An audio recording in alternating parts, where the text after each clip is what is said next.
अस्सलाम वालेकुम। आज की वीडियो में मैं आपके साथ 5 ऐसे कॉमन फैक्टर डिस्कस करने जा रहा हूँ, जिनको अगर आप अपनी ज़िंदगी में लाइफ लॉन्ग सक्सेस हासिल करना चाहते हैं, इनको समझना और इनको अपनी ज़िंदगी से निकालना बहुत ज़रूरी है। दुनिया में जितने भी कामयाब लोग हैं, वो जब अपनी ज़िंदगी में कोई गोल सेट करते हैं, उसको अचीव करने की कोशिश करते हैं, तो एक्सटर्नल फैक्टर से पहले वो इन फैक्टर्स को एड्रेस करने की कोशिश करते हैं बिकॉज़ दे आर इनविजिबल। और आम लोग जो हैं, वो इस तरह के इनविजिबल फैक्टर्स को ये बैरियर समझते ही नहीं अपनी ज़िंदगी में। और चूंकि वो इनके साथ रह रहे होते हैं because they are the part of our life, they we live with them, we own them, they are the part of our environment. So जब इंसान इनके साथ रह रहा होता है, इनके साथ कंफर्टेबल फील करना शुरू कर देता है, तो वो समझता ही नहीं कि ये फैक्टर्स भी उसके रास्ते में रुकावट हो सकते हैं। अभी जब मैं आपके साथ ये फैक्टर डिस्कस करूंगा तो शायद आपको भी किसी जगह पर महसूस होगा कि ये फैक्टर्स कैसे हमारे रास्ते में रुकावट हो सकते हैं। But in reality these are the factors जो कभी भी आपको आगे बढ़ने नहीं दे सकते। और अगर आप अपनी ज़िंदगी की किसी भी चीज़ में कामयाब होना चाहते हैं, तो सबसे पहले इन फैक्टर्स को अपनी ज़िंदगी से निकाल दीजिए, इनको एड्रेस कीजिए, इनको समझने की कोशिश करें कि ये कैसे आपके रास्ते में रुकावट बन के खड़े होंगे। दुनिया में किसी भी इंसान की ज़िंदगी का सबसे बड़ा फेलियर वो इवेंट नहीं होता जिसको अनफॉर्चुनेटली वो फेलियर कह रहा होता है, बल्कि किसी भी इंसान का जो सबसे बड़ा फेलियर है वो उसका ये एक्सेप्ट कर लेना कि ये फेल हो चुका है, वो इंसान नाकाम हो चुका है। That is his biggest failure. अगर आप इंटरनेट के ऊपर जाएं और सक्सेस और फेलियर के बारे में थोड़ा सा जानने की कोशिश करें, तो हज़ारों दुनिया के जो कामयाब लोग हैं, जिनको लोग मानते हैं एज ए हीरो मानते हैं, जिनको लोग फॉलो करते हैं एज ए सक्सेसफुल पर्सन, उनकी कोटेशंस आपके सामने आ जाएंगी। उन कोटेशन को ज़रा समझने की कोशिश करें, आपको पता चल जाएगा कि उन लोगों की ज़िंदगी के बारे में अप्रोच क्या थी, सक्सेस को वो कैसे देखते थे, फेलियर्स को वो कैसे देखते थे और फेलियर्स को कैसे वो डील करते थे। One of them is of Michael Jordan. Michael Jordan की ये जो कोटेशन है कि मैं अपनी ज़िंदगी में आई have missed 9000 shots in almost 300 games over 26 times. फिर वो कहता है कि I have failed over and over again and that is why I succeeded. इस कोटेशन को ज़रा देखें। मेरी नज़र में वैसे तो ये कोटेशंस नहीं हैं, ये उन लोगों की ज़िंदगी का पूरा निचोड़ है। This is kind of A summary of their life. इससे पता चलता है कि उन लोगों का माइंडसेट क्या था। यानी अंदाज़ा करें कि वो अपनी कामयाबी के पीछे जो सबसे बड़ी वजह है वो उन तमाम फेलियर्स को कहता है जो उसने अपनी ज़िंदगी में फेस की फेलियर्स। जबकि आम इंसान को देखें कि जब वो ज़िंदगी में कोई गोल सेट करता है, उसको अचीव नहीं कर पाता, पहली अटैम्प्ट में फेलियर के बाद वो गिव अप कर देता है। और कामयाब और नाकाम आदमी में यही तो फ़र्क है कि कामयाब आदमी आखिरी दम तक लड़ता रहता है, और वो जब तक कामयाब नहीं होता वो कभी फेलियर को एक्सेप्ट नहीं करता। और फेलियर को ना एक्सेप्ट करना एक ख़ास माइंडसेट है।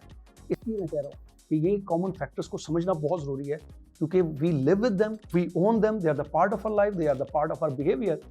ये लगता नहीं है कि ये फैक्टर्स हमें आगे बढ़ने से रोक रहे हैं।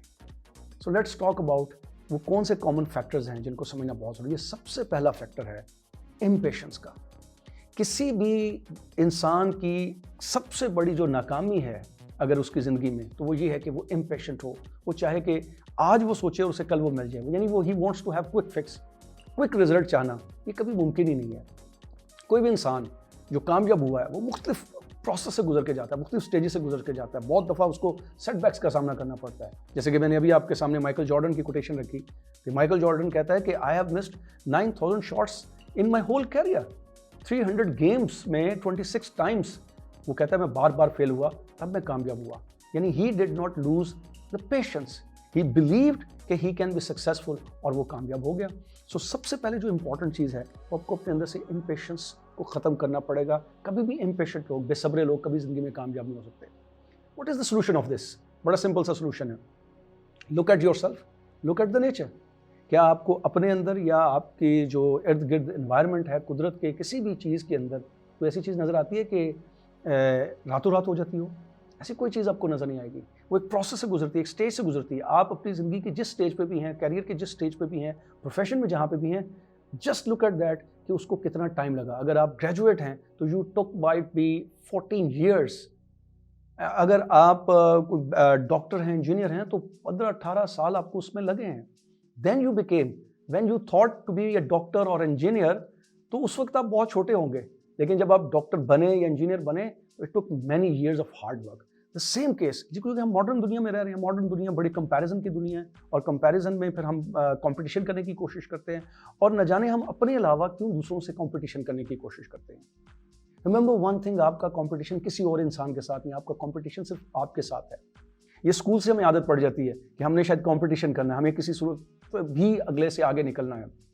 और जब हम अपनी ज़िंदगी प्रैक्टिकल लाइफ में आते हैं, so we are so obsessed with comparisons and competitions कि हमें लगता है कि शायद कोई शख्स हमसे आगे निकल गया तो शायद हम पीछे रह जाएंगे, या ये हमारी इंसल्ट है, या हम हर्ट हो जाएंगे, हमारी सेल्फ इस्टीम मजबूर हो जाएगी। और यही वो चीज़ें हैं जो हमें आगे बढ़ने से रोकती हैं और हमें मजबूर करती हैं कि हम इम्पेशेंट हो जाएं और आगे बढ़ने की कोशिश करें। जबकि the reality is you don't have to compete someone. आप अपनी ज़िंदगी की एक दौड़ में चल रहे हैं, कोई शख्स अपनी ज़िंदगी की दौड़ में चल रहा है, आपको किसी को प्रूव नहीं करना। Convince yourself that you don't have to prove anyone. If you have to prove, you have to prove to yourself. तब आप आगे बढ़ेंगे। और कंपटीशन आपको अपने आप से करना है, अपने नेक्स्ट इस लेवल से आपको आगे लेवल पर जाना है, लेकिन किसी और शख्स के साथ आपको कम्पीट नहीं करना। अगर आप इस तरीके से सोचते रहेंगे तो आपके अंदर इम्पेशेंस भी आएगी, एंग्जाइटी भी आएगी, और वो कभी भी आपको आगे बढ़ने नहीं देगी। सक्सेसफुल लोग इस किस्म की डिजीज़ से बचते हैं। वो अपना ना तो कंपैरिजन किसी से करते हैं और ना ही किसी और इंसान से कम्पीट करने की कोशिश करते हैं। वो अपने उस लेवल से ज़रूर कम्पीट करते हैं, मगर किसी दूसरे शख्स से कम्पीट नहीं करते। और अपनी आप को हमेशा पेशेंट यानी बेसब्रा नहीं होने देते, अपने आप को कंट्रोल में रखते हैं। सेकंड जो बड़ा फैक्टर है, जो किसी भी इंसान के रास्ते में सबसे बड़ी रुकावट बन के खड़ा होता है, वो है एक्सपेक्टिंग द वर्स्ट ऑलवेज। अब now let me tell you कि ये क्या चीज़ है। देखें, जब ज़िंदगी में हमने आगे बढ़ना होता है तो किसी अनसर्टेन चीज़ को करना हो, कोई फर्स्ट टाइम कोई चीज़ करनी चाह रहे हो जिसके बारे में हम कोई प्रेडिक्ट नहीं कर सकते, तो इट इज़ गुड कि कहा जाता है कि वर्स्ट केस सिनेरियो देख लें, ताकि अगर अपने अंदर कोई खौफ है तो उसको ख़त्म किया जा सके।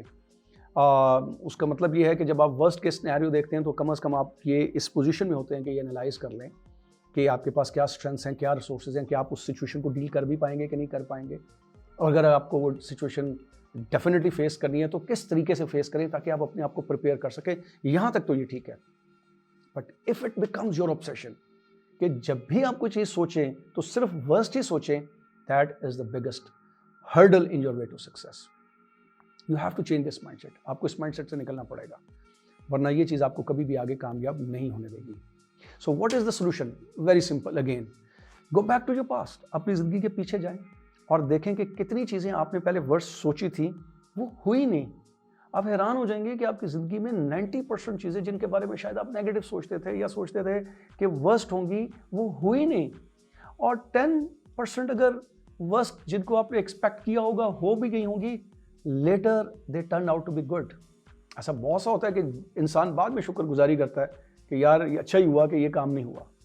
And if this is the way, if you look at this way कि कैसे ज़िंदगी में चीज़ें जिनको आप वर्स्ट एक्सपेक्ट करते हैं वो पॉजिटिव हो जाती हैं, तो आपको अपनी ज़िंदगी में बहुत सी पॉजिटिव चीज़ें नज़र आने लग पड़ेंगी। So you have to change your mindset कि आपको हर वक्त वर्स्ट एक्सपेक्ट नहीं करना। अगर आपको वर्स्ट एक्सपेक्ट करना है तो वर्स्ट सिर्फ इमेजिन करना है फॉर क्वाइट सम टाइम, ताकि आप ये देख सकें कि अगर ऐसी सिचुएशन आ जाए तो उस सिचुएशन को डील करने के लिए, उसको फेस करने के लिए आपके पास क्या स्किल्स हैं, आपके पास क्या स्ट्रेंथ्स हैं, और अगर नहीं है तो वो स्किल्स कहाँ से आएंगे, वो स्ट्रेंथ्स कहाँ से आएंगी, वो रिसोर्सेज कहाँ से आएंगे, जिससे आप उस सिचुएशन से निकलें। यानी आई मीन टू से कि आपको हर हाल में अपने माइंड को कन्विंस करना है कि यू आर सक्सेसफुल और आप उन सिचुएशंस को डील कर सकते हैं। द थर्ड बिगेस्ट बैरियर जो किसी भी इंसान के रास्ते में खड़ा हो जाता है, जिसका इंसान को एहसास नहीं होता, क्योंकि इसके साथ हम ज़्यादा कंफर्टेबल होते हैं, और वो है living in a comfort zone. यानी हम अपने इर्द गिर्द बहुत से कंफर्ट जोन बना लेते हैं, एनवायरनमेंट को अपना कंफर्ट जोन बना लेते हैं, अपने बिहेवियर को कंफर्ट जोन बना लेते हैं, हमारी हैबिट्स हमारा कंफर्ट जोन होती हैं। कंफर्ट जोन का मतलब ये है कि हम कंफर्ट में हैं, we want to feel safe. हम अपने आप को सेफ महसूस करना चाहते हैं। लेकिन रिमेंबर वन थिंग, कंफर्ट का ऑपोजिट है ग्रोथ। यानी कंफर्ट जोन से आप निकलेंगे तो ग्रोथ होगी। इस कायनात की किसी भी चीज़ पे देख लें कि वो चीज़ जब वो कंफर्ट जोन से बाहर निकलती है, चैलेंजेस फेस करती है, तभी वो आगे बढ़ सकती है। खुदा ने इंसान की ज़िंदगी में मुश्किलात रखी इसलिए हैं क्योंकि इंसान खुद से कंफर्ट जोन से बाहर नहीं निकलता, तो उसको ये दिखाने के लिए कि तुम्हारे अंदर क्या पावर्स हैं, क्या स्ट्रेंथ्स हैं, क्या एबिलिटीज़ हैं जिनकी मदद से तुम निकल सकते हो, इसको मुश्किलों में फेंका जाता है। लेकिन अनफॉर्चुनेटली चूँकि कन्वेंशनली हम ये सीख लेते हैं कि मुश्किलात शायद कोई अजाब है हमारे ऊपर, कोई तकलीफ़ है खुदा की तरफ से, और इसलिए हम उसको फेस करने के बारे में सोचते नहीं हैं। हम अपने माइंडसेट को चेंज नहीं करते और वो मुसीबतें हमारे आगे बढ़ती जाती हैं, जबकि वो मुसीबतें हमारे लिए एक बहुत बड़ी ब्लेसिंग्स के तौर पर आती हैं। प्रॉब्लम्स जो आते हैं वो हमारी ज़िंदगी में इसलिए आते हैं ताकि हम अपने आप को पुल कर सकें, आगे निकल सकें, ग्रोथ कर सकें। So you just look at your past. आप ज़िंदगी में देखें कितनी मुश्किलें आपकी ज़िंदगी में आई होंगी पहले, और जब आप उनमें से निकलें तो डेफिनेटली आई एम 100% श्योर कि आपको उसके बाद कुछ ऐसी चीज़ों का एहसास हुआ होगा जो उससे पहले आपके अंदर मौजूद नहीं थी। बहुत पॉजिटिव चीज़ें आपके अंदर पैदा होंगी। तो सबसे पहले अपने अंदर से ये ख़त्म करना होगा कि अगर आपने कोई कंफर्ट जोन बिल्ड किया है, चाहे वो हैबिट्स का है, चाहे वो आपकी सोच का है, चाहे वो आपका एनवायरनमेंट का है, चाहे वो आपका बिहेवियर का है, उससे निकलना पड़ेगा। आप जब तक अपने आप को अनकंफर्टेबल नहीं करेंगे, you have to be uncomfortable if you want to be successful. आपको कंफर्ट से निकलना पड़ेगा, और जब निकलेंगे तो तभी आप आगे बढ़ सकेंगे, वरना आप आगे कभी बढ़ नहीं सकते, कभी कामयाब नहीं हो सकते। द फोर्थ इंपॉर्टेंट फैक्टर जो सबसे अगेन बहुत बड़ा है, किसी भी इंसान की कामयाबी के रास्ते में बड़ी रुकावट बन के आता है, और फेलियर्स जो हैं या जो आम लोग हैं वो इस फैक्टर को बिल्कुल भी अंडरस्टैंड नहीं करते कि ये कैसे उनके रास्ते में रुकावट है, और वो है too much excuses, too much complaints of every type of complaint. हर तरह की शिकायत, हर तरह के एक्सक्यूजेस उनके जहन में होते हैं। वो कभी इन्वायरमेंट को, कभी लोगों को, कभी माहौल को, कभी किसी भी सिचुएशन को उसको एज एन एक्सक्यूज रख लेते हैं कि अगर वो आगे नहीं बढ़ सके तो चूंकि ऐसा हुआ उनकी ज़िंदगी में, अगर ऐसा हो जाता, अगर मगर चूंकि, इस किस्म के अगर आपको सुनने को जुमले मिलते हैं या अगर आप बोलते हैं तो it means you complain too much. ये चीज़ कभी भी आपको आगे बढ़ने नहीं देगी। Your job is to find the solution. आपका जॉब सिर्फ ये है कि आपने हर हाल में सोल्यूशन ढूंढना है, रादर देन कि अगर ये हो जाता तो ऐसा हो जाता, अगर ऐसा ना हुआ तो ऐसा नहीं हो सकेगा। You have to find the way. You are born with so much immense power of intelligence, जिसको इस तरह ज़ाया करने के बजाय कि अगर ऐसा हो जाता तो ये हो जाता, उसको यूटिलाइज करने की कोशिश करें। अगर ऐसा कर लूँ तो मैं कैसे आगे जा सकता हूँ। सो रीफ्रेज द स्टेटमेंट। ऐसे स्टेटमेंट्स को रीफ्रेज करने की कोशिश करें। आई रिमेंबर इन 2016 मेरे साथ ज़िंदगी में कुछ ऐसा हुआ कि मैंने अपनी ज़िंदगी का एक वर्स्ट डिसीजन लिया। जब इंसान डिसीजन लेता है तो बड़ा सोच समझ के लेता है, और सोचने समझने के बावजूद बाज़ औक़ात वो रिजल्ट्स नहीं मिलते जो आप एक्सपेक्ट कर रहे होते हैं। So what happened, I took a kind of a decision which turned out to be worst for me. Now what happened, जब आप कोई वर्स्ट डिसीजन लेते हैं, आप तकलीफ में होते हैं, तो ख़ासतौर पर जो आपके इर्द गिर्द लोग, आपके चाहने वाले, आपके घर वाले, वो सिंपैथेटिक हो जाते हैं आपके साथ और आपको बताने की कोशिश करते हैं कि ये चीज़ नहीं होनी चाहिए थी, फ़लाँ ने आपके साथ ये कर दिया, फ़लाँ शख्स ने आपके साथ ये कर दिया। So the same thing happened to me. मैंने अपने आप को वल्नरेबल इतना बनाया कि मैं I was convinced to hear someone else, कि मुझे वो कन्विंस कर सके, और मैंने वो decision on the behalf of someone मैंने ले लिया, और उसके मुझे कॉन्सिक्वेंसेस फेस करने पड़ रहे थे। I stop by family members कि do not blame that person. मैं कई दिन तक सोचता रहा, कई रातों को जागता रहा, सोचता रहा, एंड मैंने कहा गलती कहाँ हुई है। रादर देन कि ब्लेमिंग द पर्सन, मैंने अपने घर वालों को भी रोक दिया कि उस शख्स को ब्लेम नहीं करना। डिसीजन मैंने लिया है, मैं कन्विंस्ड हुआ हूँ। Why I was so vulnerable to accept the argument of that particular person? Why did not I analyze everything? So what happened? I took the complete responsibility. मैंने अपने उस डिसीजन की रिस्पॉन्सिबिलिटी ली। सो यही सबसे बड़ा सोल्यूशन है कि एक्सक्यूजेस करने के बजाय, कंप्लेंट्स करने के बजाय, या मैं किस्मत पे छोड़ देता, मैंने उसकी रिस्पॉन्सिबिलिटी ली। The moment I took the responsibility, magic happened. मुझे वो तमाम चीज़ें नज़र आने लग पड़ी जो गलत थी, और उसके साथ साथ वो भी नज़र आने लग पड़ी जो एज ए सोल्यूशन मेरे लिए पॉसिबल थी, और मैं उनको बड़ी इजीली पॉसिबल बना सकता था। And then I planned, I sat down, मैं बैठ गया और मैंने पेपर पे लिखना शुरू किया कि मुझे क्या करना चाहिए और कैसे करना चाहिए। And magic happened and I got the phenomenal results. मैंने उनको वन बाई वन करके रिवर्स करने की कोशिश की, और उसके ग्रेटर एडवांटेजेस मेरे सामने आए जो otherwise wouldn't have been possible. शायद वो नामुमकिन थे, वो हो ही नहीं सकते थे, लेकिन just because I took the responsibility. Now why did this happen to me? Because मेरे दिमाग में एक बात बैठ गई थी कि जो शख्स ज़िंदगी में कामयाब होता है, अगर वो अपनी रिस्पॉन्सिबिलिटी ले तो उसको ये पता चल सकता है कि कौन से स्टेप्स लेने हैं और कहाँ पे गलती हो रही है। लेकिन अगर इंसान रिस्पॉन्सिबिलिटी नहीं लेगा तो वो दूसरों पे रिलाय करता रहेगा, और जब दूसरों पे रिलाय करता रहेगा तो लोग अपनी मर्जी से डिसीजन लेंगे और वो अपनी डिसीजन आपके ऊपर मुसल्लत करेंगे। और ऐसा ही हुआ, क्योंकि मैंने पहले केस पे किसी और पे रिलाय किया तो उसने अपने डिसीजंस मुझ पे मुसल्लत किए, और मैंने उन डिसीजंस को ऑन करना शुरू किया, and I failed. So the best solution, if you want to come out of this situation, take the responsibility. ना यहाँ पर एक बड़ी ज़बरदस्त बात बताऊंगा, जब लफ्ज़ जिम्मेदारी का आता है ज़हन में, तो लोगों के ज़हन में ये बात आ जाती है कि शायद हमें हर चीज़ का बोझ बर्दाश्त करना पड़ेगा। इसलिए इसको सबसे बेस्ट अंदाज में एक्सप्लेन जो करता है वो लफ्ज़ अंग्रेजी का वर्ड है responsibility. So if you want to understand कि व्हाट इज़ रिस्पॉन्सिबिलिटी, सिंपली इस वर्ड को दो हिस्सों में स्प्लिट कर लें, रिस्पॉन्स एंड एबिलिटी। यानी खुदा ने आपको ये एबिलिटी दी है कि जिस तरह का आप रिस्पॉन्स करना चाहें आप रिस्पॉन्स कर सकते हैं। Now let me give you example. For example, अगर कोई शख्स मेरे साथ कोई बुरा करता है, मुझे मिलाइन करने की कोशिश करता है, मेरी रेपुटेशन को डैमेज करने की कोशिश करता है, now there are two types of responses that I can have.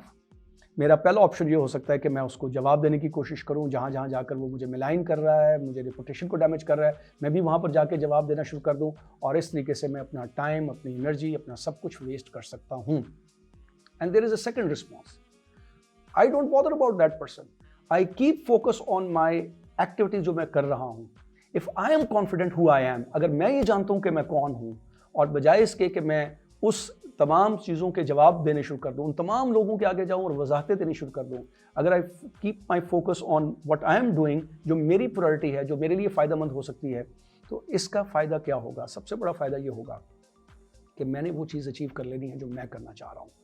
Number 2, after some time that person would realise कि उसने कितना गलत किया, और अगर वो नहीं भी करेगा तो जिन लोगों के पास वो जाकर कोई भी बात मेरे बारे में करेगा, दे आर सेंसिबल।